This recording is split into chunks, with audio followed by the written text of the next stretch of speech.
서대문 형무소. 차가운 벽돌 앞에 선 한 일본 여성. 그 순간 하늘이 어두워지고 이곳에서 울부짖던 수많은 영혼의 목소리가 들려옵니다. 기록 속 이름들. 유관순, 17세 학생.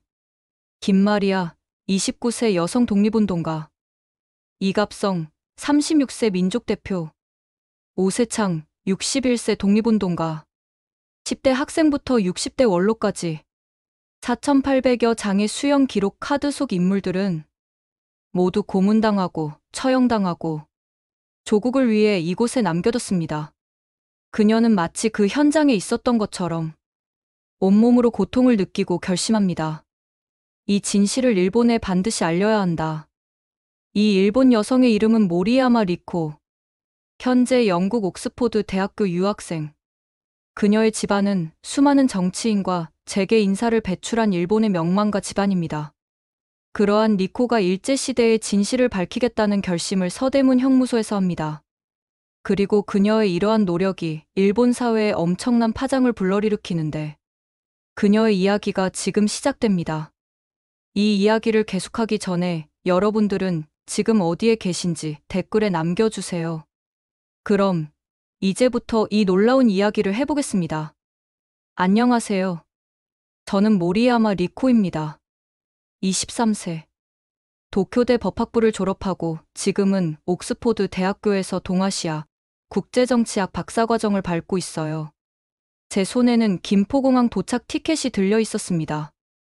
2024년 3월 15일 오후 2시 35분 도착 예정이라고 적혀 있었죠. 김종인이라는 한국 유학생 동기가 보낸 초청장을 다시 펼쳐봤어요. 리코, 한국에 한번 와봐. 내가 공부하는 동아시아 정치를 제대로 이해하려면 현장을 봐야 해. 그의 진심 어린 목소리가 아직도 귀에 맴돌았습니다. 하지만 솔직히 말하면 두려웠어요. 어릴 때부터 들어온 이야기들이 머릿속을 스쳤죠. 한국 사람들은 일본을 싫어한다. 반일 감정이 심하다는 말들. 할아버지는 더 직설적이었습니다. 그런 나라에 왜 가려고 하느냐. 우리 집안의 위신에 금이 갈 수 있다. 연인 료오는 더욱 강하게 반대했어요. 리코, 너는 일본인이야. 거기서 무엇을 배우겠다는 거지? 그의 차가운 시선이 아직도 선명했습니다. 료오는 외무성에서 일하는 관료로 집안 대대로 보수적인 정치 성향을 이어온 사람이었죠. 그래도 저는 이 여행을 강행했습니다. 학자로서의 호기심이 두려움보다 컸거든요. 김포공항에 내려서 김종인을 만났을 때의 기억이 생생해요. 키가 크고 안경을 낀 그는 환한 미소로 저를 맞아주었습니다. 다음 날 아침, 김종인이 제안한 첫 번째 방문지는 서대문형 무소 역사관이었어요. 지하철을 타고 가면서 그가 조심스럽게 말했습니다. 리코, 마음의 준비를 해. 쉽지 않은 얘기들을 보게 될 거야.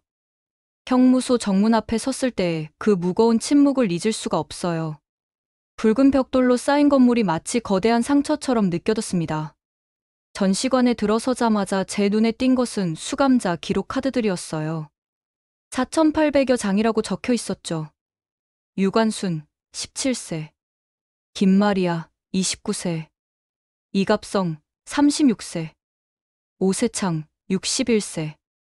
숫자들이 제 가슴을 짓눌렀습니다.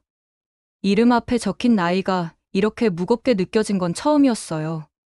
17세라니 저보다 어린 나이에 감옥에 갇혔다는 뜻이었죠. 김종인이 제 표정을 읽었는지 조용히 말했습니다. 이게 시작이야, 리코. 내가 지금까지 몰랐던 이야기들이 여기 다 있어. 서대문형무소에서 나온 후 저는 며칠 동안 멍한 상태였어요. 김종인이 건네준 자료들을 호텔방에서 펼쳐놓고 하나씩 읽어가기 시작했습니다.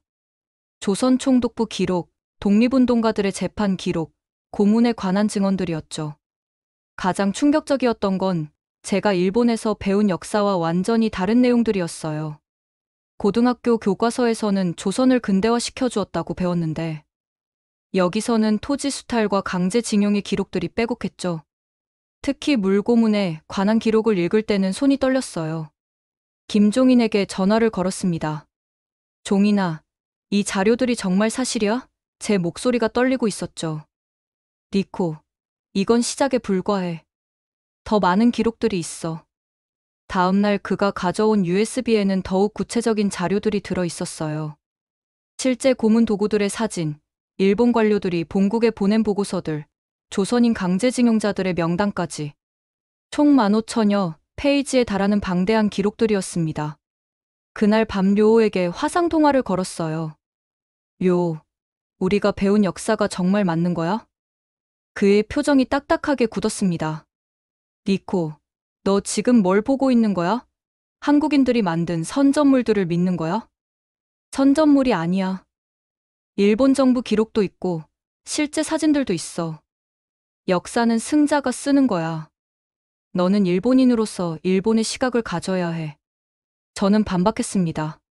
그럼 피해자들의 증언은 모두 거짓말이라는 거야? 17세 소녀가 감옥에서 죽어간 게 거짓말이라는 거야? 통화를 끊은 후 저는 더욱 혼란스러웠어요. 김종인의 메시지가 도움이 되었습니다. 니코, 진실은 하나야. 사실을 직시하는 용기가 중요해. 그날 밤 저는 결심했어요. 역사책에 없는 진실이라면 제가 지금까지 배운 건 거짓이잖아요. 더 많은 자료를 모으고 더 깊이 파고들어야겠다고 말이에요. 한국에서 돌아온 지 일주일 후, 저는 옥스포드 대학교 지도교수인 로버트 해리슨 교수를 찾아갔습니다. 교수실 문을 두드릴 때 제 심장이 빠르게 뛰고 있었어요. 니코, 한국 여행은 어땠나? 해리슨 교수가 따뜻하게 맞아주었습니다. 교수님, 제가 박사 논문 주제를 바꾸고 싶습니다. 조선 독립투쟁과 일제의 만행에 관한 연구로요. 교수님의 표정이 진지해졌어요.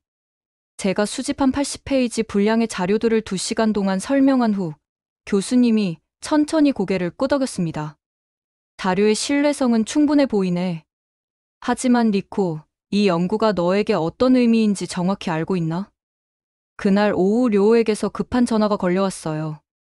니코, 내가 무슨 논문을 준비한다는 소문이 들렸어. 설마 한국에서 들은 얘기들로 논문을 쓰려는 건 아니지? 료, 이건 학술 연구야. 니코, 너는 지금 일본을 배신하려는 거야? 선택해. 나를 택할 거냐? 그 더러운 논문을 택할 거냐? 다음날 할아버지에게서 전화가 걸려왔습니다. 니코, 내가 이상한 연구를 한다는 얘기를 들었다. 당장 그만둬라. 너는 모리야마 집안의 후손이야. 일주일 후 해리슨 교수님이 최종 승인을 해주셨어요. 제 논문 제목이 정해졌습니다. 일제강점기 숨겨진 진실 조선 독립운동과 일본의 체계적 탄압 재검토 1910에 1945. 배신이 아니에요. 드디어 눈을 뜨는 거였죠. 논문 작성을 시작한 지 2달이 지났을 때 예상치 못한 일이 벌어졌습니다. 5월 22일 아침, 아버지의 전화로 산케이 신문 온라인판을 확인했어요. 옥스포드 유학생 모리야마, 니코, 반일 논문으로 조국 배신 이런 제목이었죠. 기사 내용을 읽으면서 온몸이 차갑게 식었습니다. 제가 어떤 연구를 하고 있는지, 어떤 자료들을 수집했는지까지 상세히 나와 있었어요. 할아버지가 직접 전화를 걸어왔습니다. 니코야, 이게 무슨 짓이냐? 당장 논문을 중단해라. 저녁 6시, 료오가 갑자기 제 기숙사로 찾아왔습니다. 런던까지 날아온 거였어요. 니코, 이제 끝이야. 더 이상 참을 수 없어. 료, 잠깐만. 내 얘기를 들어봐. 내가 우리 관계를, 내 가문을, 내 정치 생명을 다 망쳐놨잖아. 그 순간 저는 깨달았어요. 료오는 저를 사랑한 게 아니라 정치적으로 유용한 파트너로 여겼구나. 다음 날부터 압박이 더욱 심해졌습니다. 도쿄대 법학부 은사 교수님이 전화를 걸어왔어요. 니코, 이런 식으로 하면 일본 학계에서 매장당할 거야. 가장 충격적이었던 건 지도교수인 해리슨 교수님의 태도 변화였어요. 니코, 논문 발표를 잠시 미루는 게 어떨까? 교수님, 그럼 진실은 언제 밝혀지나요? 인터넷 댓글들을 보면 더욱 마음이 아팠어요. 국가반역자, 집안의 수치. 하지만 그 사이사이 지지하는 목소리들도 있었어요. 용기 있는 연구, 진실을 밝혀주셔서 감사합니다. 김종인이 위로해 주었습니다. 니코, 진실을 말하는 게 왜 이리 두려운 일이어야 하나? 맞아요. 진실을 말하는 게 왜 이렇게 두려운 일이어야 할까요? 저는 결심했습니다. 끝까지 해보겠다고. 6월 10일 오전, 예상치 못한 전화 한 통이 제 인생을 바꿔놓았습니다. 모리야마 리코 씨인가요? 저는 요미우리 신문 야스아기 카가미 기자입니다. 요미우리 신문이라니, 일본 최대 발행 부수를 자랑하는 보수 언론사였어요. 다음날 옥스포드까지 직접 찾아온 카가미 기자의 첫 마디가 의외였어요. 리코 씨, 용기 있는 일을 하고 계시네요. 지지합니다. 그가 꺼낸 노트북에는 제가 수집한 자료들과 비슷한 문서들이 가득했어요. 20년간 취재하며 모은 겁니다. 하지만 발표할 기회가 없었어요. 카가미 기자는 놀라운 제안을 했어요. 리코 씨의 논문 핵심 내용을 요미우리 신문 일면에 보도하겠습니다. 그날 저녁 김종인과 화상통화를 했어요. 리코, 이건 기회야. 학술 논문은 소수의 학자들만 읽지만 신문은 수백만 명이 봐. 하지만 너무 위험하지 않을까? 리코, 진실은 숨겨져 있을 때보다 드러났을 때 더 강해져. 이제는 더 숨길 수 없어. 세상이 알아야 해. 일주일 후인 6월 18일, 요미우리 신문 온라인판 일면 톱기사를 확인했어요. 서대문형무소의 진실 일제강점기 조선인 탄압의 실상 옥스포드대 일본인 연구자가 밝힌 충격적 기록들. 기사는 냉정하고 객관적으로 작성되어 있었어요. 기사 마지막에는 제 인터뷰가 실려 있었습니다. 역사는 승자의 기록이 아니라 진실의 기록이어야 합니다. 오전 9시부터 전화가 쏟아지기 시작했어요. 할아버지의 전화는 예상했던 대로였지만 도쿄대 시절 은사님 중 한 분이 문자를 보내주셨거든요. 리코, 용기 있는 일을 했구나. 자랑스럽다. 요미우리 신문 댓글란에는 찬반 의견이 격렬하게 충돌하고 있었지만 놀랍게도 지지하는 댓글들이 생각보다 많았습니다. 드디어 누군가 진실을 말해주는군요. 7월 15일 런던 임페리얼 컬리지에서 열린 동아시아 근현대사 국제학술회의의 날이 드디어 왔습니다. 일본, 한국, 중국, 영국, 미국의 저명한 역사학자들 200여 명이 참석할 예정이었죠. 더 놀라운 건 방청석에 료가 앉아 있다는 것이었어요. 오전 10시 30분, 제 발표 차례가 되었습니다. 오늘 제가 발표할 주제는 일제강점기 조선 독립운동가들에 대한 일본의 체계적 탄압입니다. 1910년부터 1945년까지 서대문형무소에 수감된 조선인은 총 4,800여 명입니다. 이 중 17세 이하 미성년자가 340명이었죠. 화면에 실제 고문 도구들의 사진이 나타나자 회의장에서 한숨 소리가 들렸어요. 15분간의 발표가 끝나자 회의장은 정적에 휩싸였습니다. 그때 방청석에서 료가 일어났습니다. 질문이 있습니다. 저는 일본 외무성 나카무라 료입니다. 당신이 제시한 자료들의 출처가 의심스럽습니다. 제 가슴이 뛰었지만 침착하게 답했어요. 나카무라 씨, 제가 인용한 자료의 70%는 일본 정부 기록입니다. 하지만 그 해석은 편향적입니다. 그럼 17세 소녀를 고문해서 죽인 것도 국가 안보를 위한 조치였다는 말씀인가요? 그 순간 저는 마이크에 대고 또렷하게 말했습니다. 조선 독립투쟁은 테러가 아니라 자유의 외침이었습니다. 제 목소리가 회의장을 가득 채웠어요. 참석자들 사이에서 박수 소리가 들리기 시작했죠. 한국에서 온 교수님이 지지를 표명했고 영국 교수도 객관적 사료에 근거한 훌륭한 연구라고 했어요. 료는 분노에 찬 표정으로 회의장을 나갔고 발표가 끝난 후 여러 외국 기자들이 몰려왔어요. 제 이야기가 전 세계로 퍼져나갈 순간이었죠. 학술회의가 끝난 지 사흘 후 제 논문과 발표 내용이 전 세계 언론에 보도되기 시작했습니다. BBC, CNN, 프랑스 르몽드지까지 모두 긍정적으로 보도했어요. 한국 언론들도 일본 내에서도 양심적 지식인들이 나타나고 있다는 논조였죠. 놀라운 변화가 생기기 시작했습니다. 일본 시민들 사이에서 지지하는 목소리들이 점점 커지고 있었어요. 아사히 신문이 실시한 여론조사에서 모리야마 리코의 연구를 지지한다는 응답이 43%나 나왔죠. 도쿄에서는 역사를 직시하자는 시민집회도 열렸어요. 8월 1일 오후 할아버지가 전화를 걸어왔습니다. 리코야, 집에 한번 와봐라. 이틀 후 도쿄 가족집에 도착했을 때 할아버지는 서재에서 제 연구 관련 신문 스크랩들을 읽고 계셨어요. 며칠 전 옛 동료가 찾아왔어. 그 친구가 하는 말이 자기 아버지도 조선에서 헌병으로 일했었는데 임종 때 많이 괴로워하셨다더라. 그 친구 말이 내가 용기 있는 일을 했다고 하더라. 할아버지의 목소리가 떨리고 있었어요. 니코야, 나는 내가 부끄럽지 않다. 우리 가문도 진실 앞에 서야 한다.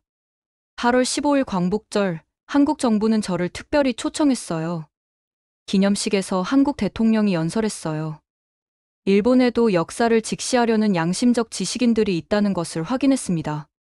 기념식 후 서대문형무소를 다시 방문해 유관순 열사의 감방 앞에서 조용히 인사를 드렸습니다. 17세의 당신이 지키려 했던 진실을 세상에 알렸어요. 해리슨 교수님이 좋은 소식을 전했어요. 니코, 내 논문이 하버드 동아시아 연구소에서 출간 제의를 받았어. 제가 시작한 작은 용기가 이렇게 큰 변화를 만들어낸다는 것을 깨달았어요. 2024년 12월, 제 논문이 세상에 나온 지 6개월이 지났을 때 놀라운 소식이 들려왔습니다. 김종인이 흥분한 목소리로 전화를 걸어왔어요. 니코, 대박 소식이야. 도쿄대와 서울대 학생회에서 공동 역사 프로젝트를 시작한다고 해. 12월 15일, 도쿄에서 첫 번째 한일 학생 공동 워크숍이 열렸습니다.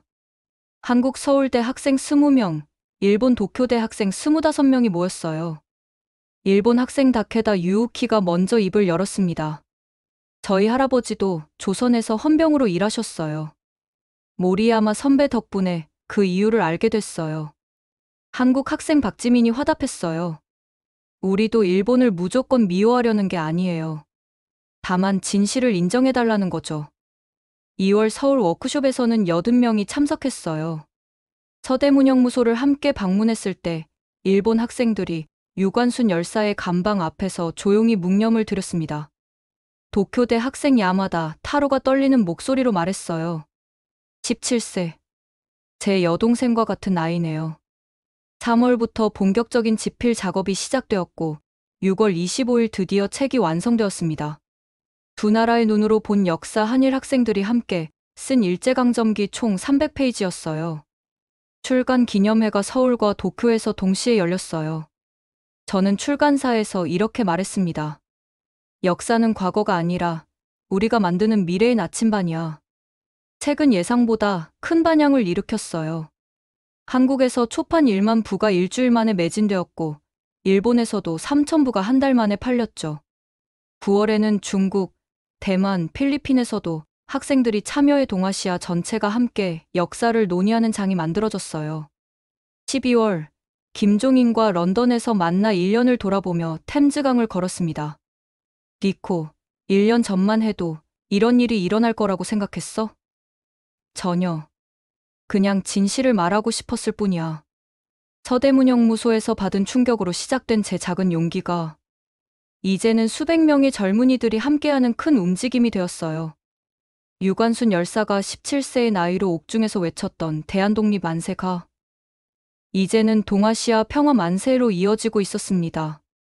진실을 직시하는 용기만이 일본과 한국, 나아가 인류가 더 나은 미래로 나아가는 첫걸음이라는 것을 깨달았죠.